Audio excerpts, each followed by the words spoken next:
Hey guys, Ron here. Hi everybody, back for another edition.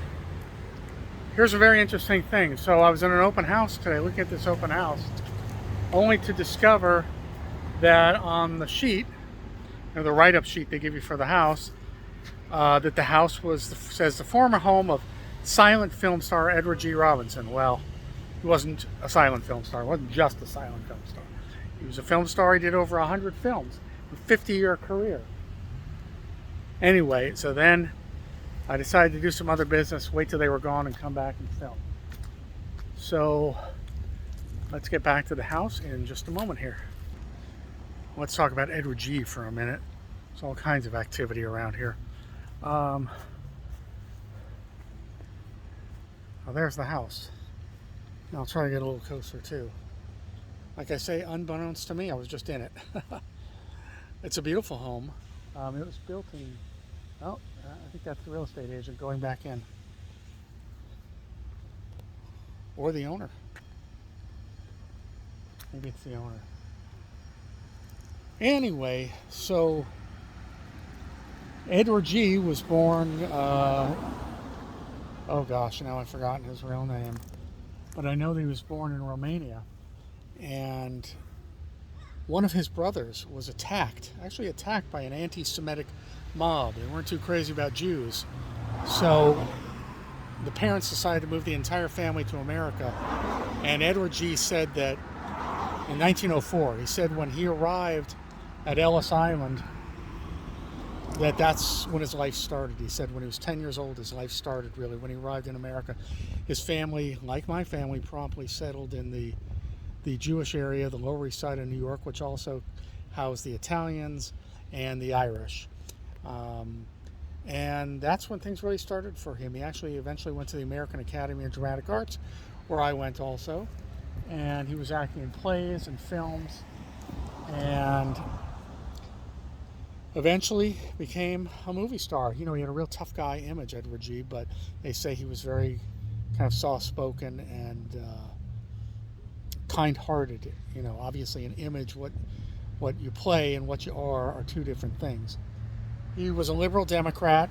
He became very, very involved in causes, especially causes against anti-Semitism, white supremacists, mainly against the growing fascist threat, the Nazis in the 30s and 40s. And boy, was he right about that, obviously. But later, he was named by somebody, House Un-American Activities Committee, and he was called because they thought he was a communist. Now, he said he was maybe even being a leftist, definitely a liberal, but he said he was not a communist. Who knows? I certainly applaud, though, his activities against fascism and anti-Semitism and the rise of the Nazis. So that's where he lived.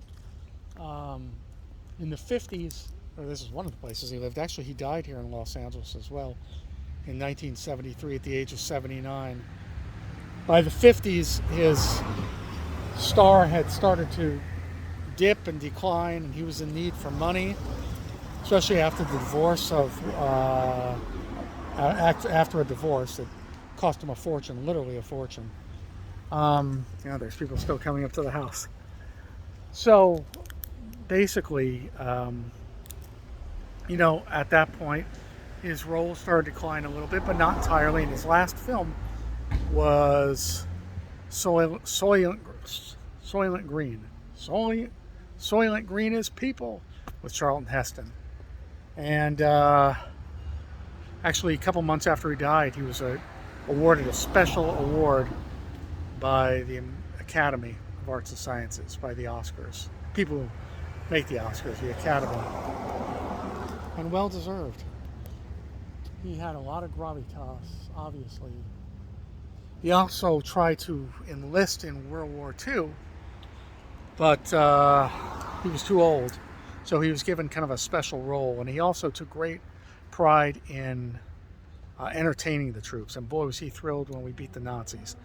So he was very involved in the war effort, and he was very involved after the war. And he was certainly, like I say, a political activist as well as a great actor. So there's the home. Yeah, and I was just in it, so who knew? And it is a beautiful large home inside. Beautiful home.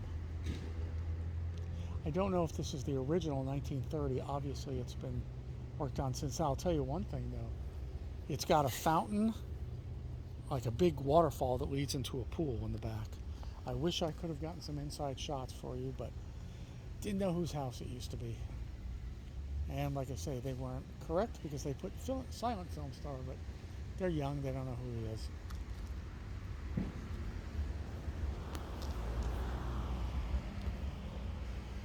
And this is Beverly Hills, by the way, as if you hadn't guessed. All right, folks, I guess we'll leave it at that. What's my time? Yeah. So we'll say, as always, thanks very much, especially those of you who have subscribed. If you haven't already subscribed, please do so. And if you do so, please hit the little bell icon next to the subscription button. Then you'll get a notification as to when I post. And also, please, these people are pulling up, but the open house is over. And please give the channel likes. That's really how it moves along. I appreciate that very much. Okay, folks, thanks, and we'll see you at the next location. Bye-bye.